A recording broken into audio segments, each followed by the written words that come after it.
The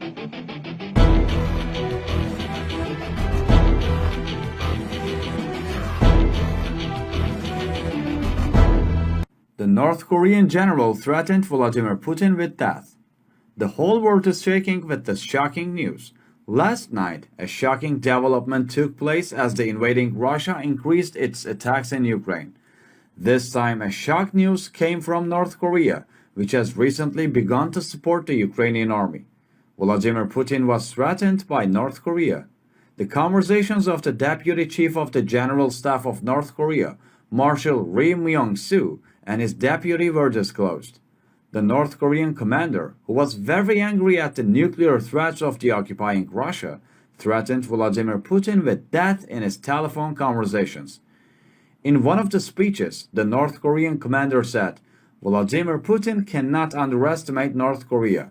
We are stronger as nuclear weapons than that dictator. We have twice the weapons you have. We explode our nuclear weapons in his head, and then he will have learned his lesson," he said, opposing Vladimir Putin's nuclear threats. The whole of Korea was agitated by this news, and Kim Jong-un imposed a broadcast ban on the news. Vladimir Putin has dismissed another commander. Vladimir Putin's failed post-war advance into Ukraine continues. In recent days, along with the wonderful operations of the Ukrainian army, Russia's assistance has decreased almost to zero. The heroic Ukrainian army, which constantly carries out operations on the convoys of the invading Russian army, thus ensures that no aid goes to the invading Russians at the front. The invading Russia, which began to have very big problems from a logistical point of view, dismissed its commander. Russian President Vladimir Putin has dismissed Russian Deputy Defense Minister Dmitry Bulgakov, responsible for logistics, and appointed Colonel General Mikhail Mizintsev as the head of the National Defense Management Center in his place. It was reported that Bulgakov would serve in other units. Mikhail Mizintsev had attracted attention as the name that appeared on the screens and explained Russia's attacks on Ukraine to the press. "We announced a last-minute development. Russia could not withstand the pressure and released the officers of Ukraine. 32 heroic Ukrainian soldiers were released. The office of the President of Ukraine, Andrei Yermak, made new statements and published gratifying news for Ukrainian citizens. 32 Ukrainian soldiers taken prisoner by the occupying Russia were released as a result of intense pressure from the United States and Europe. Most countries had issued statements in a row, making statements that Russia had violated the rules of international law. Vladimir Putin, on the other hand, could no longer withstand the pressures and released the hero soldiers who were taken prisoner. Yermak said, "A new prisoner swap was made today. We managed to get back 32 of our fighters and the body of the Israeli Dmytro Fialka. Among those decapitated are officers, sergeants, and soldiers of the armed forces of Ukraine. All of them were in places of violent clashes. All of these people were considered missing," he said. The successful advance of the heroic Ukrainian army continues. The Ministry of Defense of Ukraine has officially announced that the occupying Russia has been expelled from the village of Davdi Brit. It was announced that the 35th Marine Infantry Brigade had saved the village of Davdi Brit from invasion by planting a Ukrainian flag. The ministry announced that the holy Ukrainian flag is flying over the village of Davdi Brit again. Along with the message, he shared images of Ukrainian soldiers walking through the village. The advance of Ukrainian troops in this region is also expected to force the Russians to retreat. Although the city of Kherson, the capital of the region, is still under the control of Russian forces, it seems that they are having difficulty holding on to the region north of the Dnieper River. Ukrainian forces had been targeting Russian supply lines in the Kherson region in recent weeks and had destroyed some bridges over the Dnieper River. The advance of the Ukrainian army continues. The Ukrainian General Staff announced that the airstrike of the invading Russia did not work.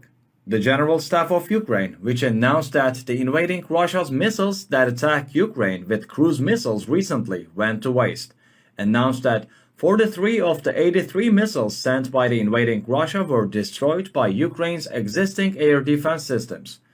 In several videos taken in the port city of Odessa on the Black Sea coast, Two Russian cruise missiles used by the invading Russia at the time of the attack were displayed. The ammunition of the invading Russia was wasted.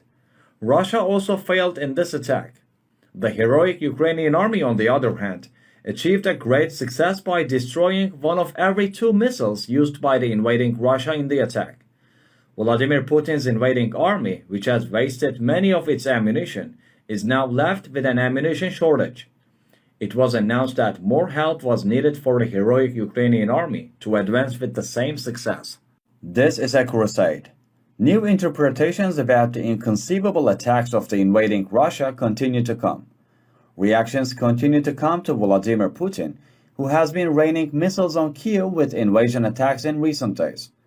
With the damage to the German embassy building in this attack, Germany began to be much more active. German Chancellor Olaf Scholz has described Russia's war against Ukraine as an invasive crusade that also goes against the West and its values. Olaf Scholz, who considers these attacks of Vladimir Putin as a crusade against the West, also announced that the support to Ukraine will continue until the end. And be in no doubt, we will continue our support as long as this support is needed to fend off Russia's blatant aggression, Scholz said. He used his expression. Scholz, who said that Russia is attacking their way of life, punctuated his words. New last-minute announcements from China. The Chinese government, which called for cooperation in helping Ukraine, officially announced that Ukraine will be helped by cooperating with Turkey, saying that Turkey is one of the best countries that can help Ukraine due to its strategic location. The Chinese authorities said that, with the announcement made, Ukraine will be helped with Bayraktar TB2 model armed unmanned aerial vehicles that have been sent for a long time. As it is known, the Bayraktar TB2 model, which is produced by the Turks, will now be produced in Ukraine. It was announced that China and Turkey will cooperate financially on this issue, saying that Ukraine will be helped for the Bayraktar TB2 model armed unmanned aerial vehicle, the factory of which will be opened in Ukraine. With this development, Vladimir Putin went crazy. Vladimir Putin's request, which had previously asked for support from China, had not been accepted. The special team has been sent to Kherson for its first mission. The special team established by the heroic Ukrainian army with Zelensky's order, in cooperation with NATO and the United States, will begin operations in the Kherson region. This special team, which will serve in areas where Ukrainian soldiers cannot enter and require special operations, consists of a very experienced team that will directly manage ground operations. According to British media reports, in comparison with the Russian mercenary group Wagner, this special squad formed in the Ukrainian army is much superior. It is said that this special team, formed in a mixed way, reached Kherson. This army, which was established with an urgent decision, has experienced soldiers who have previously performed very critical tasks within NATO. Thanks to the US, NATO cooperation, the Ukrainian army will get much closer to freedom. The news, which has not yet been officially announced, is expected to be announced by Raznikov soon.